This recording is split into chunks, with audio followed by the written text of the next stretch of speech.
हाँ जी स्टूडेंट्स, आज हम बात करेंगे लेबनिट्ज़ थ्योरम के बारे में। लेबनिट्ज़ थ्योरम, ठीक है। बीएससी का ये टॉपिक है सक्सेसिव डिफरेंशिएशन का एक मेन टॉपिक लेबनिट्ज़ थ्योरम। अभी हम बात करते हैं, पहले तो इसको इंट्रोड्यूस करेंगे हम कि उसमें है क्या, ठीक है।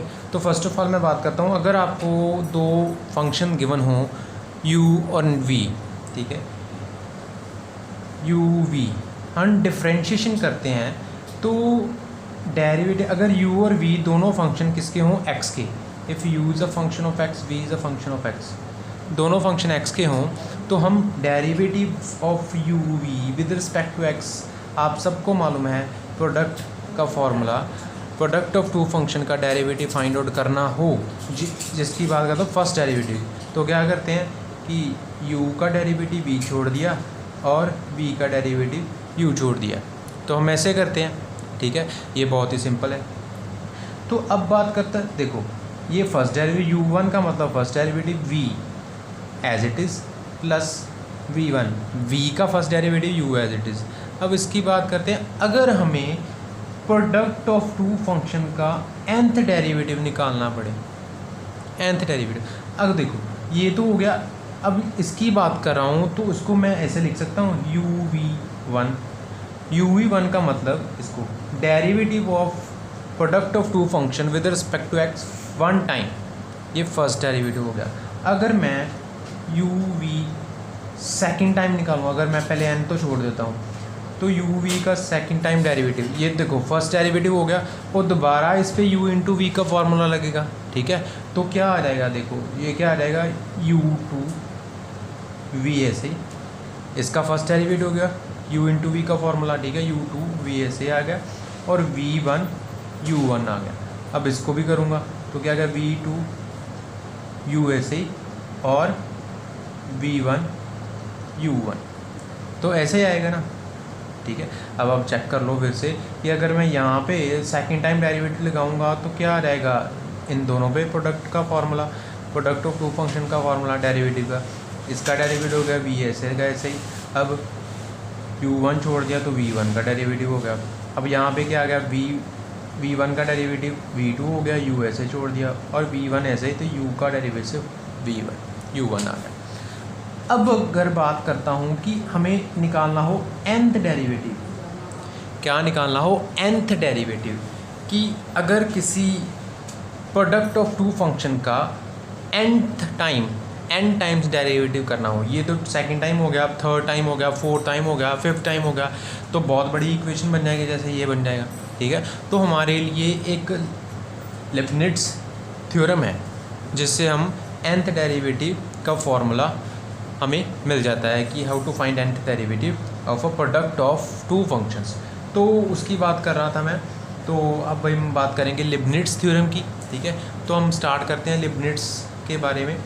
लेबनिट्ज़ थ्योरम की इंट्रोडक्शन क्या है कि this theorem express the nth derivative of the product of two function.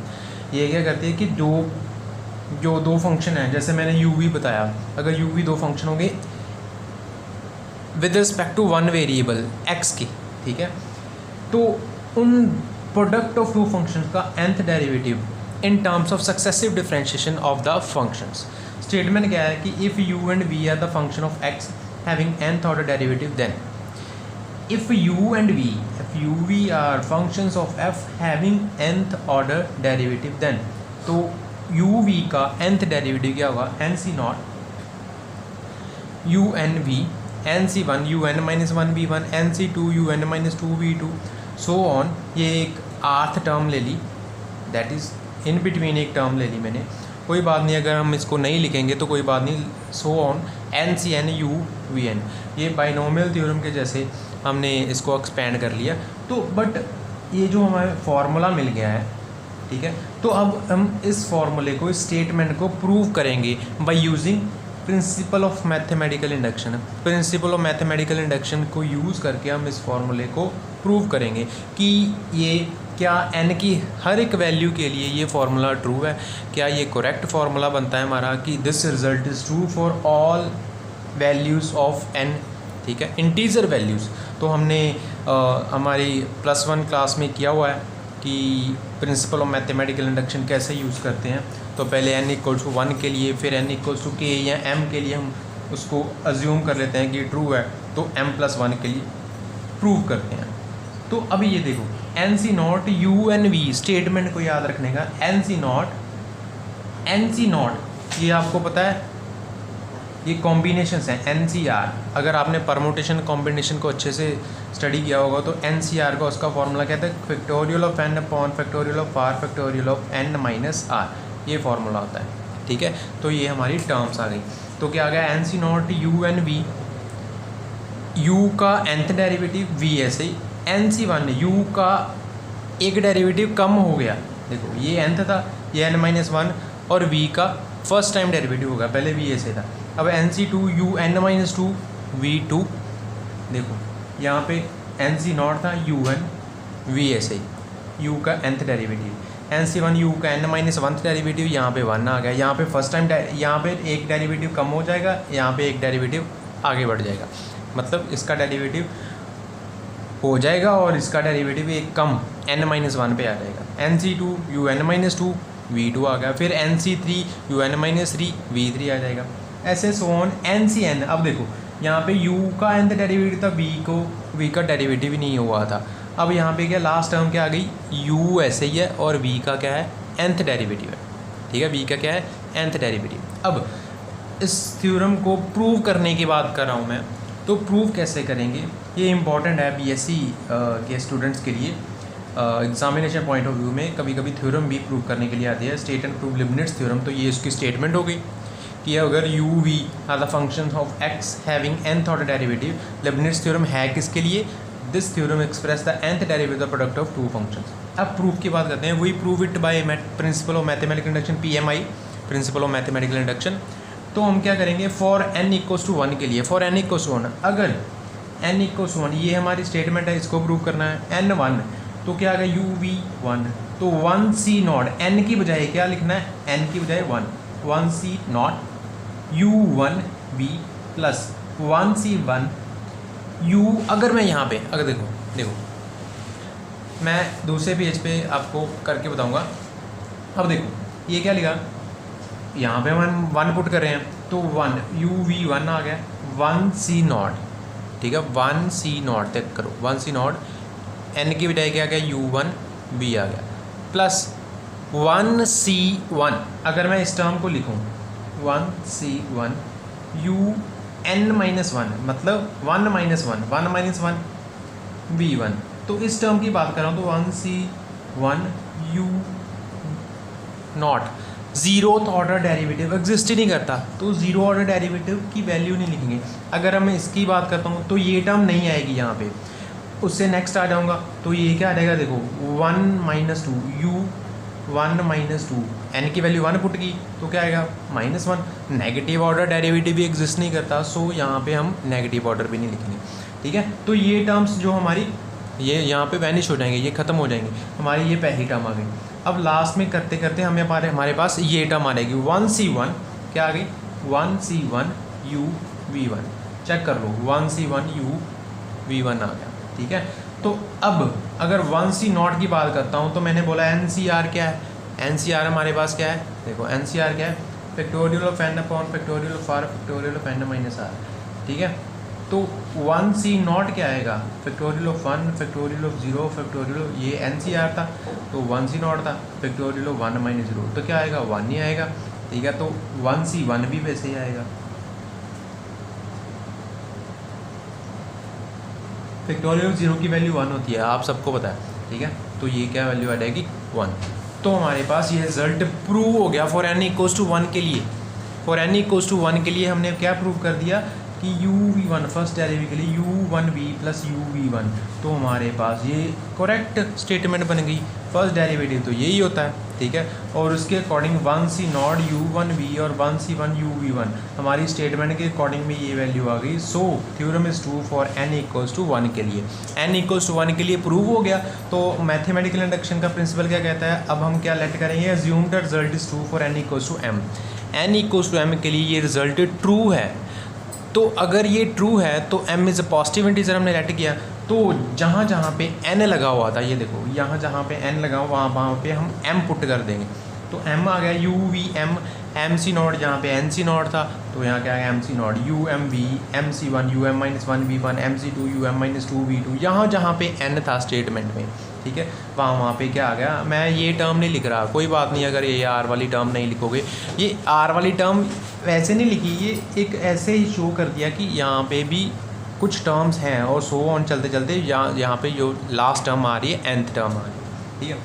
अब देखिए, तो n की बजाय क्या आ गया m, तो mcm u(v)m।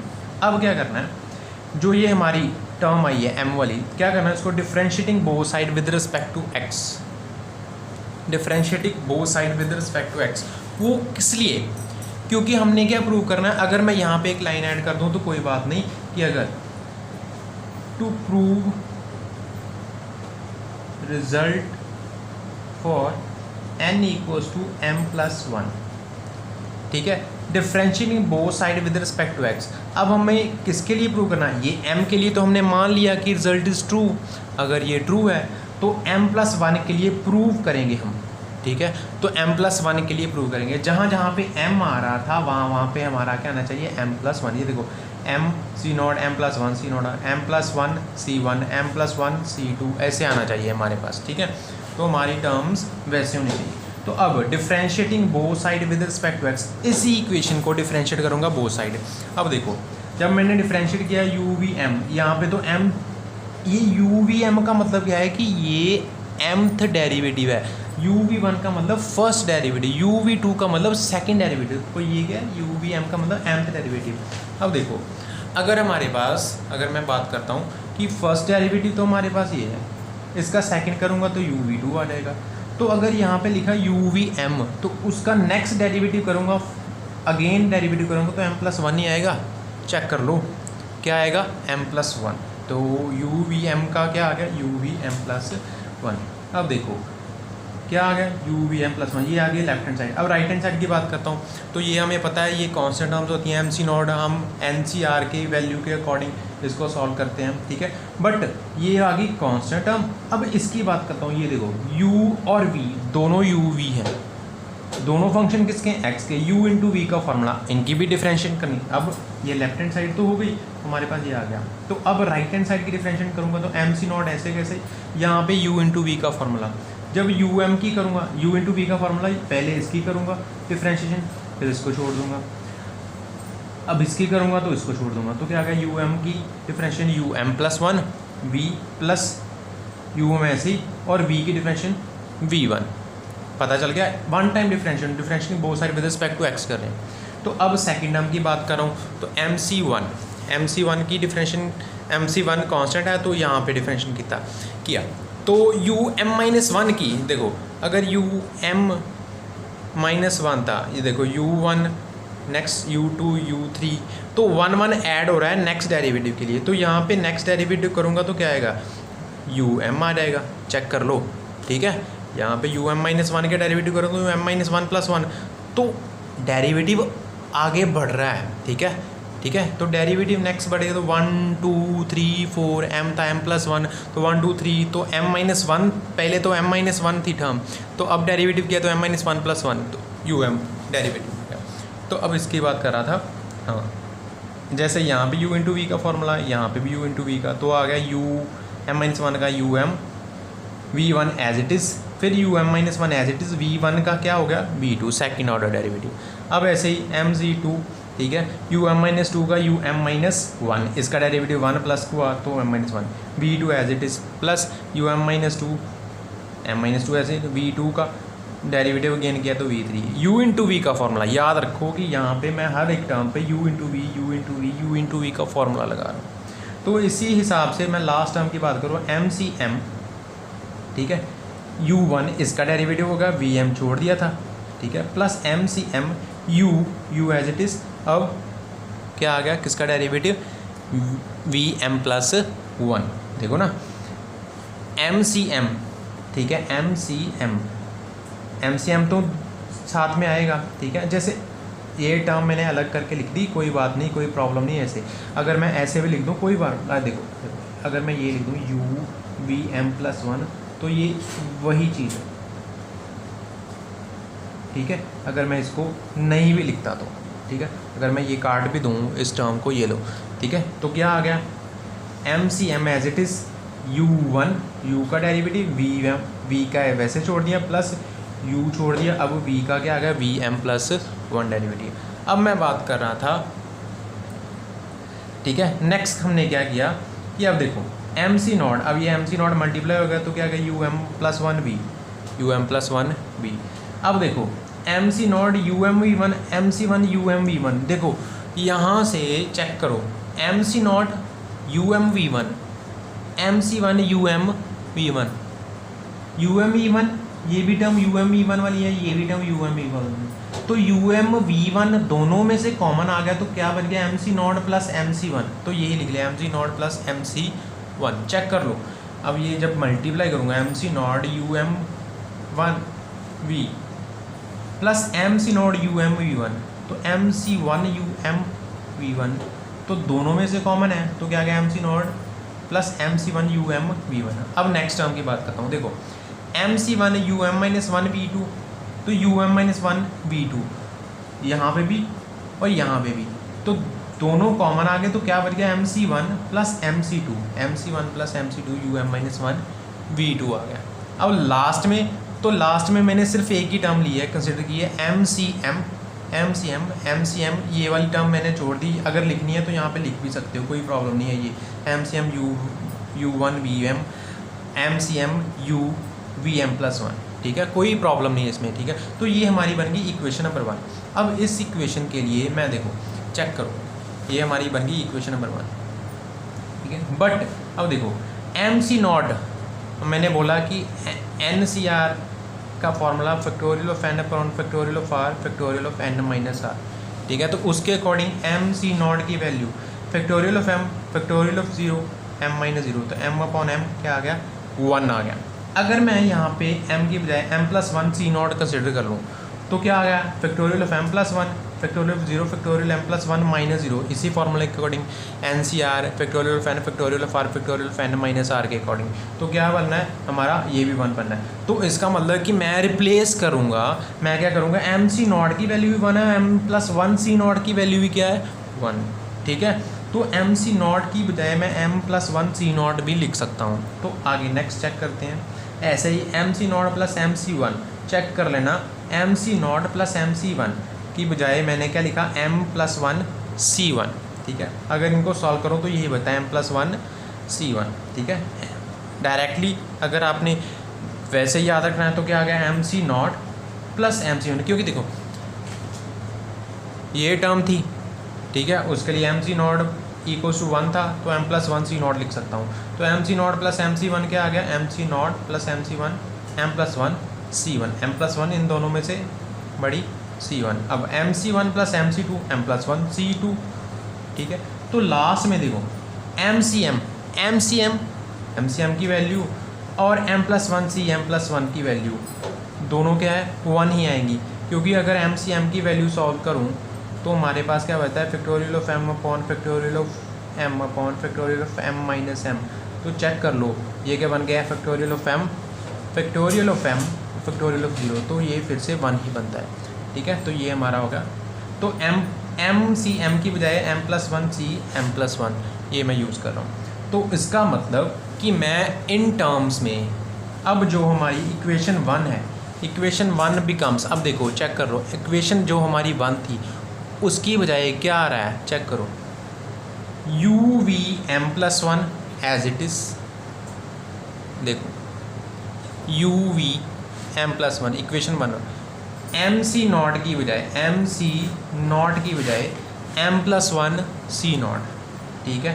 M C not की बजाय चेक करो, एम सी नॉट की बजाय m+1 सी नॉट वही लिख दिया हमने, ठीक है। M C not plus M C one की बजाय m+1 c1, m+1 c1, ठीक है। बाकी term as it is um v1। अब m C one plus M C two की बजाय m+1 c2, तो वही लिख दिया m+1 c2 यहाँ इसकी बजाय, चेक कर लो। और लास्ट में एम सी एम की बजाय m+1 c m+1 यही लिख दिया, ठीक है, चेक कर लो। तो हमारे पास ये रिप्लेस करके सारी की सारी टर्म्स रिप्लेस करके हमारी इक्वेशन जो 1 थी, चेक कर लो, आप इसको पॉज करके चेक कर सकते हो, ठीक है। तो ये बन गई, ठीक है। तो अब देखो जहाँ जहाँ पे, अब मैं स्टार्टिंग कंडीशन में जाता हूँ, देखो जहाँ जहाँ पे मुझे जो हमने अज्यूम किया था result is true for m के लिए ट्रू था, तो जहाँ जहाँ पे एन था तो वहाँ क्या आ गया, एम आ गया। तो अब लास्ट स्टेटमेंट देखें, अब देखो लास्ट में देखो, ये देखो ये हमारी स्टेटमेंट थी u(v(n), जहाँ जहाँ पे n आ रहा है वहाँ पे क्या आ रहा है, m+1। जहाँ जहाँ पे n था, ये देखो जहाँ जहाँ पे n था वहाँ पे क्या आ रहा है, m+1, u(v(n) u(v(n+1), m+1 c not, m+1 c not, m+1 जहाँ पे n था um+1v, m+1 c1 um(v1).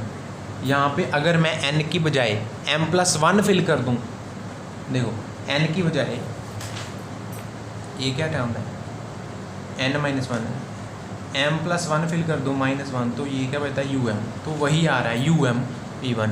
इसका मतलब कि हमने ये थ्योरम प्रूव कर ली, ठीक है।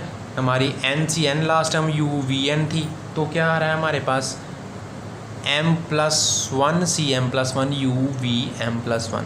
तो result is true for n equals to m+1। Mathematical induction से हमने ये प्रूव कर लिया कि n इक्वल्स टू m+1 के लिए ये रिज़ल्ट ट्रू है।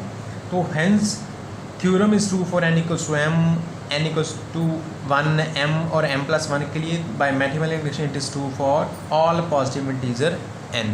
तो हमारा ये रिज़ल्ट प्रूव हो, ठीक है। तो ये थी हमारी लिबनिट्ज़ थ्योरम। आई होप सो आपको अच्छे से अंडरस्टैंड हो गया होगा लिबनिट्ज़ थ्योरम के स्टेप्स के बारे में।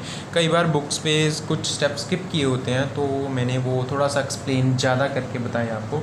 और thanks for watching the video.